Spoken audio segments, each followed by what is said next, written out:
Pourquoi on est en retard au Québec de façon générale pour le web? Plusieurs raisons. Il y a des raisons structurelles, il y a des raisons économiques, il y a des raisons géopolitiques. On va vous donner une raison structurelle.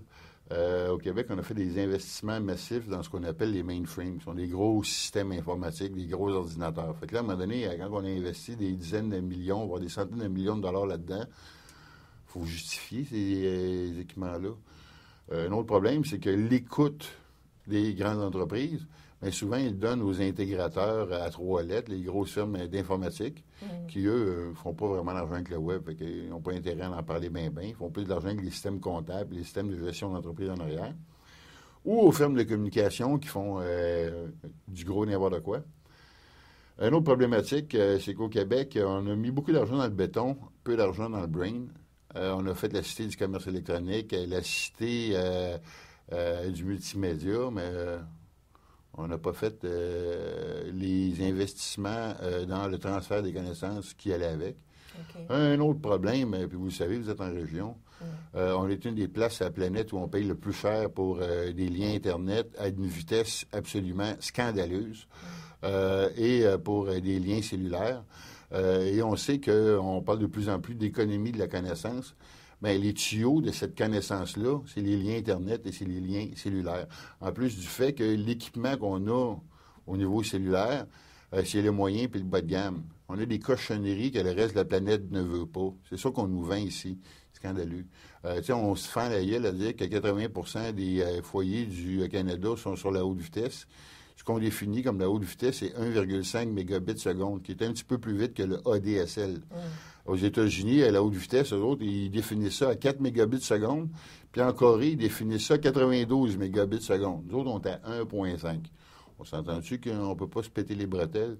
Puis je me suis pogné à la dernière élection fédérale avec une gang d'élus de la Gaspésie qui disaient que la haute vitesse était rendue en Gaspésie puis qu'il n'était pas si pire que ça. Hey, le toto!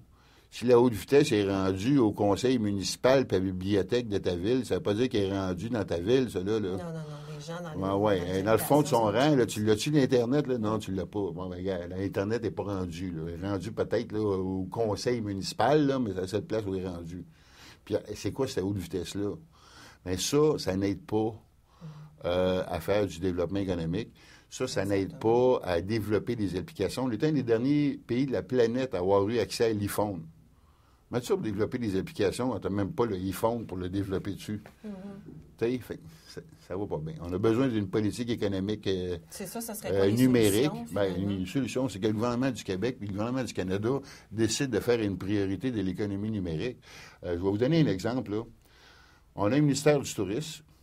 On a un ministre du Tourisme. On a de nombreuses infrastructures touristiques au Québec. OK? Puis du monde qui se battent et qui font des colloques pour le tourisme. Ça, l'industrie touristique, là, ça représente 10,5 milliards dans l'économie du Québec. Ça représente à peu près 39 500 emplois. OK? L'industrie des technologies de l'information, ça représente 25 milliards. Ça représente à peu près 40 000 emplois.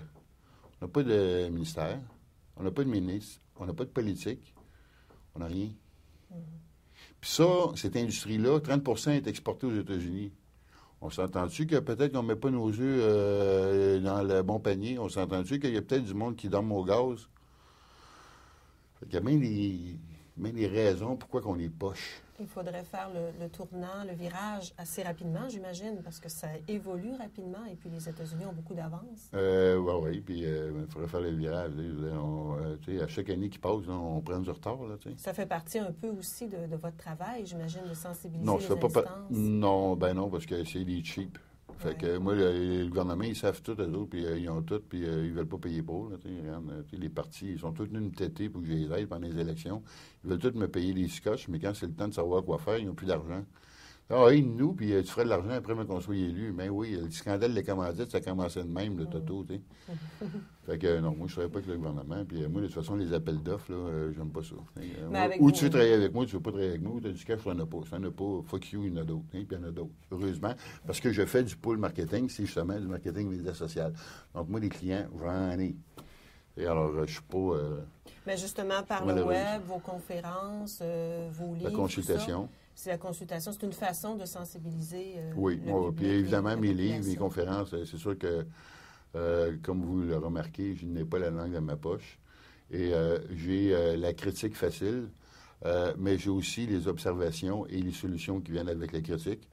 Cependant, évidemment, je n'ai pas la réponse à tout et je n'ai pas les pouvoirs de tout faire. Sauf qu'en illustrant l'incompétence qu'on a, en illustrant les bonnes pratiques, des fois, ça réveille le monde et des fois, ça crée des heureux hasards.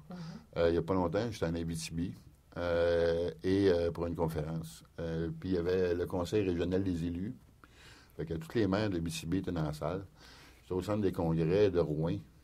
Puis le matin, avant de rentrer, je fumais une cigarette, je roule mon iPhone, marche pas. Centre des congrès de Rouen, qui est le Festival international du film de l'Abitibi-Témiscamingue, qui fait un festival international de musique alternative, qui reçoit des vedettes de partout sur la planète. Ouais. Puis moi, j'étais là pour parler de web et de tourisme, parce que c'est un des gros marchés, le tourisme en ligne. Fait que je ne me suis pas gêné pour lui dire que c'était scandaleux, que moi, au centre des congrès, mon iPhone ne marche pas, qu'il y a des vedettes qui viennent ici, qui vous trouvent tripants, puis qui ne peuvent pas dire à leurs fans dans le monde entier que vous êtes tripants. Le téléphone, il ne marche pas.